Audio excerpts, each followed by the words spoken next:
नमस्कार, इस वक्त के बुलेटिन में आप सभी का स्वागत है और मैं हूं आपके साथ रहनुमा। चलिए आज की अहम खबरों पर नजर डालते हैं। अमेरिकी टैरिफ से दुनिया भर में खलबली मची हुई है। इसी बीच देर रात डोनाल्ड ट्रंप ने कई देशों पर 90 दिनों के लिए टैरिफ पर रोक लगा दी है। वहीं चीन को इस छूट में शामिल नहीं किया गया है। हालांकि चीन पर लगे 104% टैरिफ को बढ़ाकर 125% टैरिफ कर दिया गया है। ट्रंप ने ये कार्रवाई चीन की तरफ से लगाए गए जवाबी 84% टैरिफ के बाद की है। ट्रंप ने कहा है कि टैरिफ पर कई देशों ने सहयोग किया। इन देशों ने जवाबी कार्रवाई नहीं की। इन सहयोगी देशों पर 90 दिनों तक 10% टैरिफ लगेगा। टैरिफ बढ़ाने की जो घोषणा बीते कुछ दिनों में ट्रंप ने की थी, वो उन पर लागू नहीं होगा।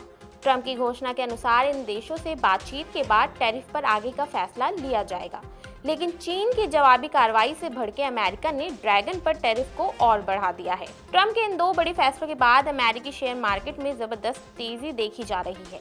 अमेरिकी शेयर बाजार में शुरुआती कारोबार के दौरान काफी उतार चढ़ाव देखने को मिला, लेकिन ट्रंप की घोषणा के बाद ही इसमें एक तरफा तेजी दर्ज की जाने लगी है।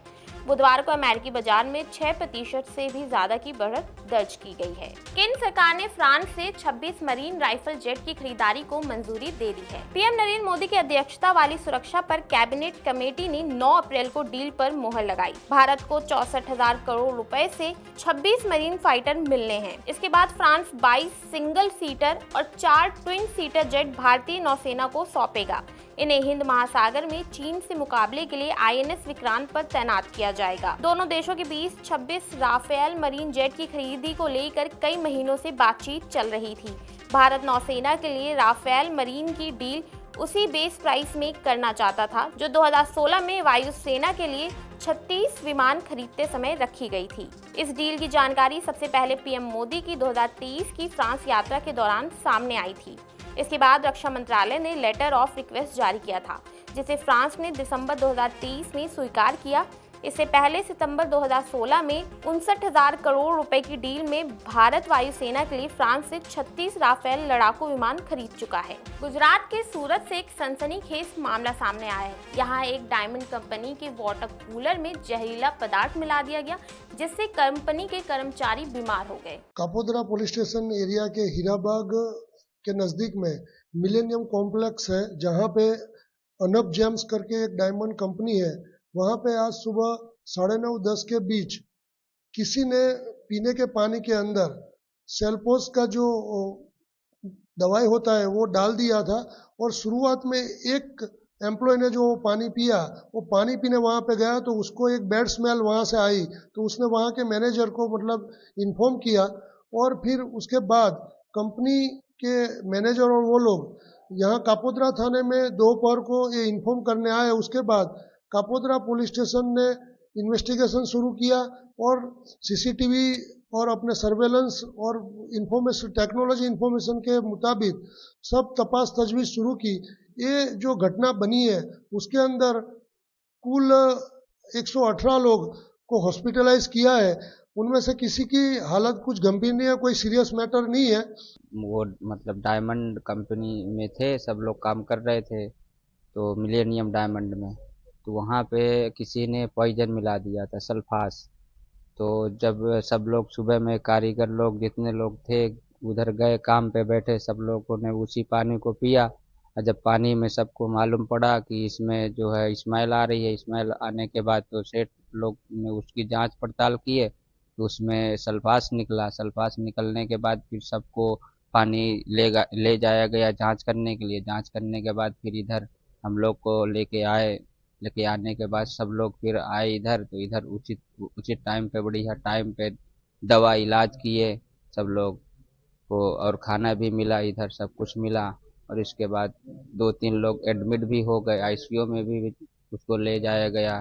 थोड़ा बहुत उनको तकलीफ भी हुआ, और सभी जितने भी कारीगर थे सभी को बढ़िया टाइम से दवा मिल गया।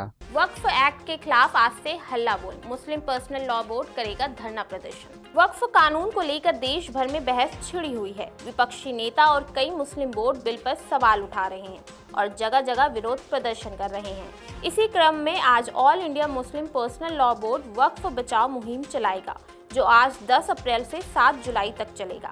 इसके तहत कई कार्यक्रम आयोजित किए जाएंगे। हर जिला मुख्यालय पर धरना होगा। डीएम के जरिए राष्ट्रपति को ज्ञापन भेजा जाएगा और देश के बड़े 50 शहरों में प्रेस कॉन्फ्रेंस की जाएगी।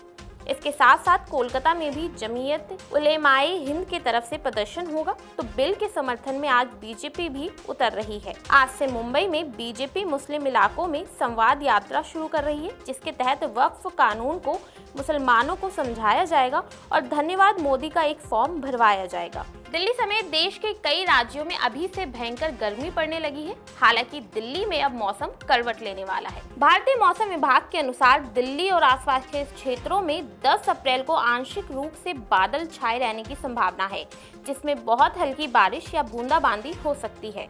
वहीं शुक्रवार को भी हल्की बारिश हो सकती है।